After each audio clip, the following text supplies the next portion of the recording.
Hi guys, I'm Beth, this is Read Remark, and today we're going to talk about The Last Time I Lied by Riley Sager.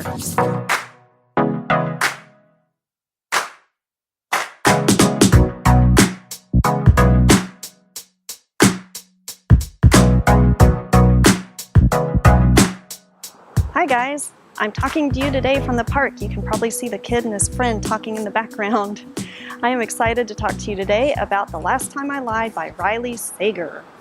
The basic premise of this book is that it is a thriller. It's a mystery. It follows Emma, a woman who's 28 years old, but still haunted by her past. 15 years ago at summer camp, her 3 cabin mates went missing. All these years she's been living with all this trauma of the girls going missing. She had to get intense therapy. She has turned into an artist and she just paints these girls over and over and over again. She can't quite escape their memory. And so she's given the opportunity 15 years later at the age of 28 to be able to go back to the camp. It has reopened. Emma's torn but decides that maybe it'll give her the closure she needs to move on with her life and says, sure, I'll give it a go, against her better judgment. So she goes, and of course all sorts of thrilliness ensues. We have to figure out what happened to the girls 15 years ago and what exactly is going on now.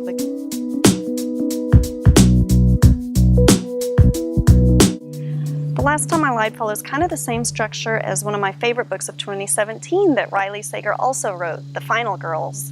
Both of those books feature women in their late 20s, early 30s who had gone through almost unspeakable trauma in their youths, who have unreliable memories of their youths, and they're kind of unreliable narrators of what's going on now.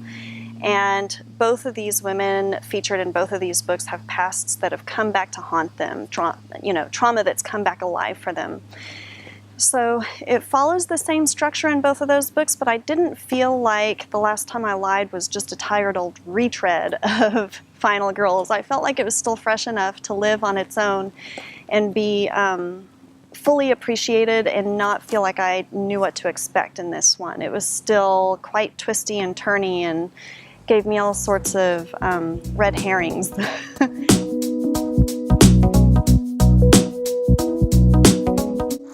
Now, the one drawback to The Last Time I Lied is that it has what I like to call the Scooby Doo ending.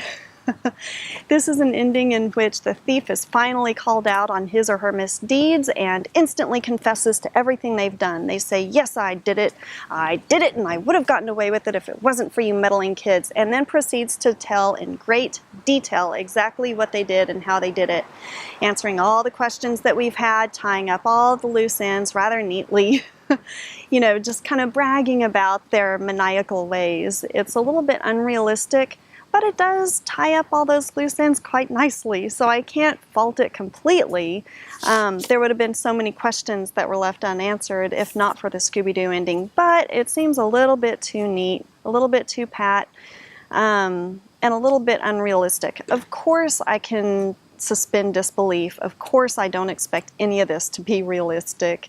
I would never want any of this stuff to happen in real life, so the Scooby-Doo ending being unrealistic is fine. It's fine, but it ties everything up just a little bit too nicely.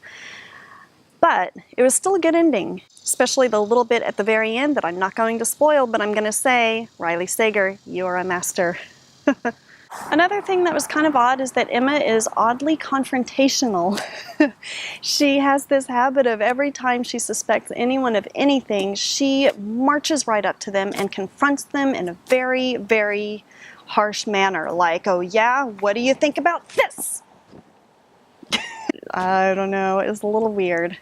But it did make for some really interesting scenes between her and the other characters. Now, Riley Sager is not the author's real name. It's a pen name. Now, I'm not divulging any secrets. I'm not outing the author or trying to dox him or her or anything like that. It says right here in the book jacket that it's a pseudonym.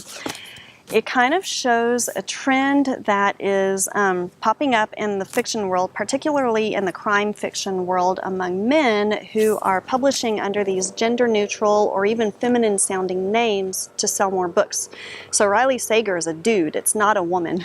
Women are killing it pun intended, right now in the crime genre. You know, think of the Karen Slaughters, the Gillian Flynns that are putting out these best-selling crime novels. Well, men want a piece of that too. So people like J.P. Delaney, A.J. Finn, Riley Sager are publishing under these gender-neutral pseudonyms to get in on the action. Now, I don't really see anything wrong with that. I would probably also want to publish under a gender-neutral pseudonym, and lots of other authors throughout time have done that. Female authors, think J.K. Rowling, or even George Eliot, who was female but published under a distinctly male name. I don't really see anything wrong with that. I don't feel like it's untruthful or dishonest. I feel like it's just an author doing what they need to do to get their work in front of people. Nor do I really have a problem with a dude writing from the female point of view. I know that it's kind of difficult because if you're not living it, you know, you got to write what you know, and if you're not living it, you can't truly know what it is to be a woman. But I don't feel like he got it wrong. I feel like his imagination is big enough and his empathy is big enough that he was able to very suitably step into the shoes, the proverbial shoes of a woman, and be able to tell her story, Emma's story, quite nicely. So, really good book. I highly recommend it. Last Time I Lied. Check it out and let me know what you think. Thanks for watching, guys. I really appreciate it. Don't forget, like or subscribe, do all that good YouTube-y stuff if you enjoy the video, and I will catch you next time. Bye.